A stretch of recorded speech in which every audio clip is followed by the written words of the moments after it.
Have you ever stood at the edge of a raging sea during a storm?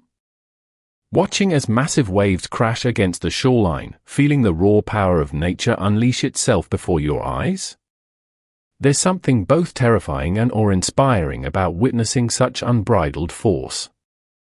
It was June 12, 1780, when one of history's most powerful hurricanes swept through the Caribbean. The Great Hurricane claimed over 22,000 lives across Martinique, St. Eustatius, and Barbados. Amid this devastating chaos, there's an account of a small church where people gathered for shelter. As the hurricane demolished buildings around them, they sang psalms together, finding remarkable peace in words written thousands of years before. What allows someone to find calm in the middle of such devastation? How can anyone possibly stand firm when everything around them is literally being torn apart? The answer lies in Psalm 46, one of the most profound declarations of divine protection in all of Scripture. God is our refuge and strength, an ever-present help in trouble. These aren't just beautiful words, they're an invitation to discover an unshakable foundation when everything else crumbles. To truly appreciate Psalm 46, we must understand its origins. This psalm was composed by the sons of Korah, a group of Levitical musicians and poets who served in the temple. Scholars date this particular psalm to approximately 700 BCE, during the reign of King Hezekiah of Judah. The historical backdrop is crucial. In 701 BCE, Jerusalem faced imminent destruction as the Assyrian army, led by King Sennacherib, surrounded the city. The Assyrian Empire was the superpower of its day, having already conquered the northern kingdom of Israel and numerous other nations. Their military prowess was unmatched, their reputation for brutality well established. King Hezekiah and the people of Jerusalem had every human reason to panic. According to the historical accounts in 2 Kings 18-19 and Isaiah 36-37, Sennacherib's field commander stood outside Jerusalem's walls, mocking their faith and promising destruction. The Assyrian army, 185,000 strong, was poised to demolish the city. It was in this context, facing what appeared to be certain annihilation, that Psalm 46 resonated with profound significance. The psalm wasn't written as a theoretical exercise about God's power. It was a real-time declaration of faith while staring into the face of overwhelming danger.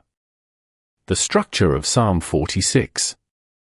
Psalm 46 is structured in 3 distinct sections, each marked by a selah, a musical term likely indicating a pause or interlude. Verses 1-3, declaration of God as refuge amid natural chaos. Verses 4-7, celebration of God's presence in His city. Verses 8-11, call to witness God's power and be still. This careful architecture reveals the psalm's progression from acknowledging fear, to recognizing God's presence, to embracing the peace that comes from knowing Him. Let's explore each section deeply. Section 1, God as refuge, verses 1-3. God is our refuge and strength, an ever-present help in trouble. Therefore we will not fear, though the earth give way and the mountains fall into the heart of the sea, though its waters roar and foam and the mountains quake with their surging. Psalm 46 verses 1-3. The psalm begins with perhaps its most famous line, a bold proclamation of God's protective nature. The Hebrew word for refuge here is makaseh, which literally refers to a shelter or place of protection.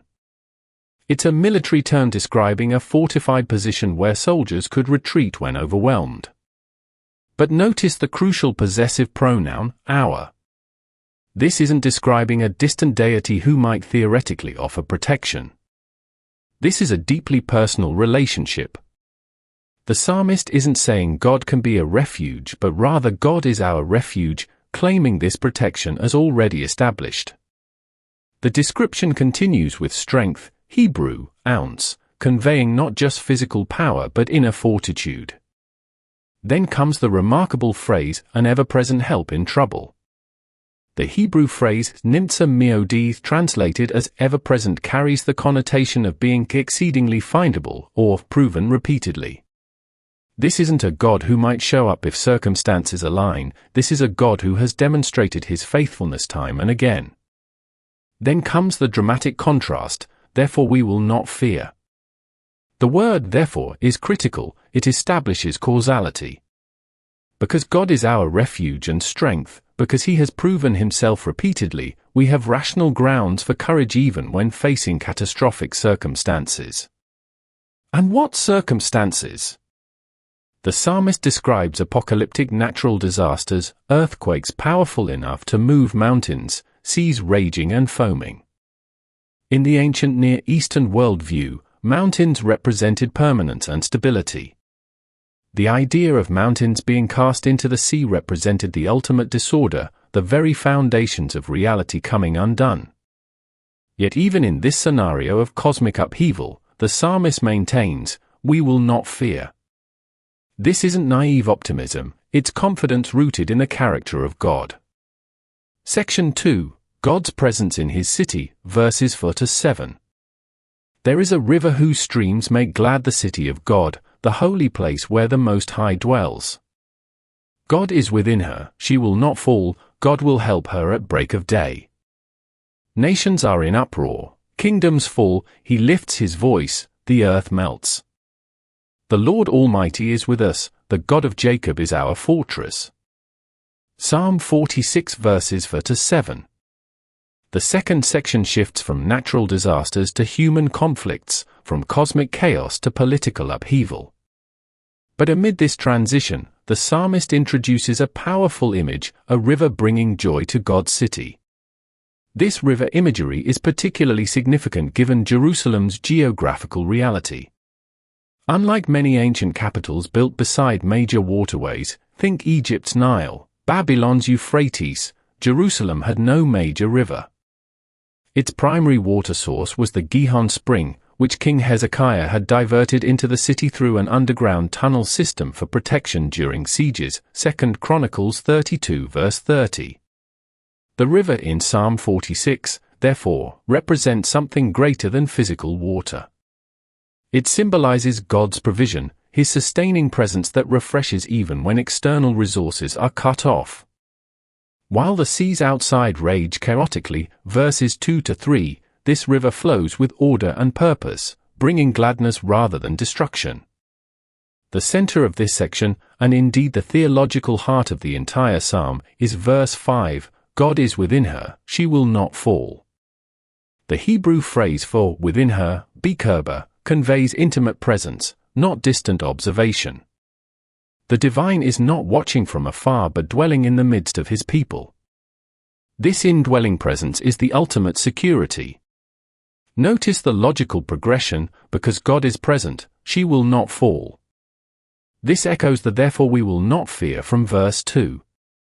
In both cases, courage stems not from human capability but from divine presence. The verse continues, God will help her at break of day.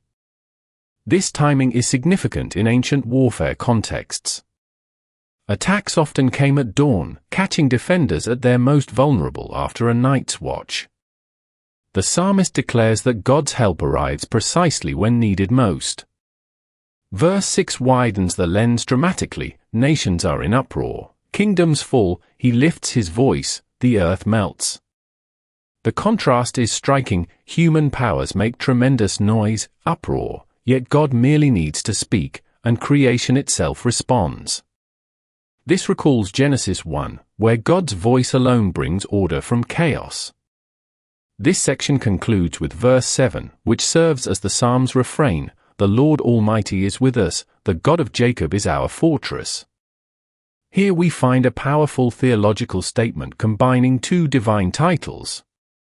Lord Almighty, YHWH Tsevaot, literally Yahweh of armies hosts, emphasizing God's command over celestial forces.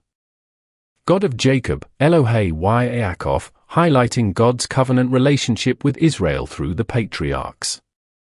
This combination perfectly captures the psalm's central message: the God who commands cosmic powers has bound himself in covenant love to his people. Section 3, Be Still and Know, verses 8 to 11. Come and see what the Lord has done, the desolations he has brought on the earth. He makes wars cease to the ends of the earth. He breaks the bow and shatters the spear, he burns the shields with fire. He says, Be still, and know that I am God, I will be exalted among the nations, I will be exalted in the earth. The Lord Almighty is with us, the God of Jacob is our fortress. Psalm 46 verses 8 to 11. The final section begins with an invitation: come and see what the Lord has done. The Hebrew verb see, chazu, implies more than casual observation. It suggests beholding with understanding, perceiving the deeper meaning behind events. What are we invited to see? The desolations he has brought on the earth. This initially jarring phrase makes sense when we understand the historical context. If Psalm 46 indeed relates to Sennacherib's siege, then the desolations reference the miraculous deliverance described in 2 Kings 19 verse 35, where the Assyrian army was decimated overnight. These desolations, paradoxically, serve a constructive purpose, as verse 9 explains: he makes wars cease to the ends of the earth. God's ultimate goal is peace, not destruction. The dismantling of weapons, broken bows, shattered spears, burning shields, represents the establishment of divine shalom, where conflict itself is rendered obsolete. Then comes verse 10, arguably the psalm's most memorable line: Be still, and know that I am God. The Hebrew command be still, harpu, is more accurately translated cease striving or let go, release. This isn't primarily about physical stillness but about ceasing self-reliant efforts. This command directly addresses the core human response to crisis, our desperate attempts to control outcomes through our own strength. Be still invites surrender, not passivity. It calls for active trust rather than frantic activity. And what is the object of this knowledge? That I am God. The statement is deceptively simple yet profoundly comprehensive. To truly know that God is God means recognizing His sovereignty, ultimate authority over all creation. His sufficiency, complete adequacy for every need. His singularity, unique divine status unlike any other power. The verse continues with God's declaration: I will be exalted among the nations, I will be exalted in the earth. This emphasizes the universal scope of God's rule. He is not merely a local deity or tribal protector, his sovereignty encompasses all peoples and all creation. The psalm concludes by repeating the refrain: The Lord Almighty is with us, the God of Jacob is our fortress. This repetition reinforces the central message: divine presence is the ultimate security. Psalm 46 offers profound theological insights that resonate across centuries.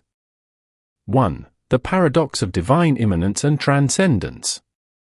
The psalm beautifully balances two aspects of God's nature often seen as contradictory.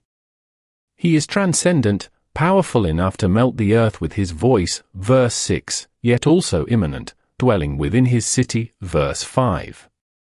The God who controls cosmic forces is simultaneously with us, verses 7, 11. 2. The proper response to fear. Rather than denying legitimate dangers, Psalm 46 acknowledges them fully: mountains falling, nations raging, yet redirects attention to a greater reality. The proper response to fear isn't blind optimism but grounded trust based on God's character and presence. 3. The nature of true security. The psalm systematically dismantles false securities. Natural stability in mountains, political power, nations, and military might, weapons, all prove inadequate. True security comes only from relationship with the divine. 4. The invitation to stillness. Perhaps most countercultural is the psalm's call to be still. In our hyperactive world that equates activity with effectiveness, Psalm 46 suggests that sometimes the most productive response to crisis is to stop striving and recognize God's sovereignty. Throughout history, Psalm 46 has provided strength in humanity's darkest hours. During the Black Death of 1346 to 1353, which wiped out approximately one-third of Europe's population, surviving church records show increased references to Psalm 46 in liturgy and personal devotion. Martin Luther drew particular inspiration from this psalm when composing his hymn Thine fest Burg ist unser Gott, a mighty fortress is our God, around 1527 to 1529. Luther's Germany faced multiple threats, political turmoil, Ottoman invasions, and devastating plague. Against this backdrop, Luther transformed Psalm 46 imagery into what became the battle hymn of the Reformation. During World War II, King George VI quoted from Psalm 46 in his 1939 Christmas radio broadcast to a British Empire facing the Nazi threat, reminding his people that beyond human conflict stood an unshakable divine reality. More recently, following the September 11, 2001 attacks, Psalm 46 was read at numerous memorial services, including the official ceremony at Ground Zero on the 10th anniversary in 2011, attended by Presidents Obama and Bush. How does this ancient text speak to our contemporary experiences? First, Psalm 46 reframes our understanding of refuge. In today's world, we seek security in financial savings, career stability, health insurance, or social connections. While not inherently wrong, these can become false refuges. The psalm calls us to recognize that ultimate security comes only from God. Second, it offers perspective on global chaos. Whether pandemic, political upheaval, economic crisis, or environmental disaster, our world frequently feels like the psalm's imagery of mountains falling into seas. Psalm 46 doesn't promise exemption from turmoil but rather a different way of experiencing it, from the vantage point of divine presence. Third, it challenges our addiction to activity. Be Still speaks powerfully to our culture of perpetual motion and constant productivity. Sometimes the most spiritual action is to stop acting, to cease striving and remember who God is. Fourth, it reminds us of presence as the greatest gift. Not divine intervention that magically removes all problems, but divine companionship through them. The Lord Almighty is with us stands as the psalm's central promise. The power of Psalm 46 lies not in offering easy answers but in reorienting our perspective. It acknowledges the reality of chaos, both natural and human-made, while declaring a greater reality that encompasses and transcends it. When Jerusalem faced Sennacherib's overwhelming army, when Martin Luther confronted powers that threatened to destroy him, when countless ordinary people throughout history have faced their personal apocalypses, these words have provided not escape but something better, the courage to face reality grounded in the presence of God. God is our refuge and strength, an ever-present help in trouble. Not a distant theoretical concept, but a present reality available in our deepest need. Not a promise of storm-free living, but of unshakable security in the midst of storms. As we navigate our own chaotic world, with its pandemic uncertainties, political divisions, economic challenges, and personal crises, may we hear afresh this ancient invitation, be still, and know that I am God. In a world that never stops moving, that constantly demands our action and reaction, that bombards us with reasons for fear, perhaps the most radical act of faith is to pause, to cease striving, and to remember who stands with us, unshaken when everything else trembles. The mountains may fall. The nations may rage. But the Lord Almighty is with us, the God of Jacob is our fortress. Before you go, I want to personally invite you to be part of our growing community here at Prayer Universe.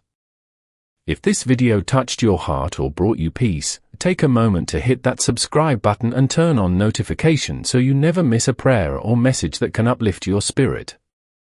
But most importantly, I'd love to hear from you. In the comments below, share just one word or phrase of motivation that this video inspired in you, whether it's hope, gratitude, peace, or something else.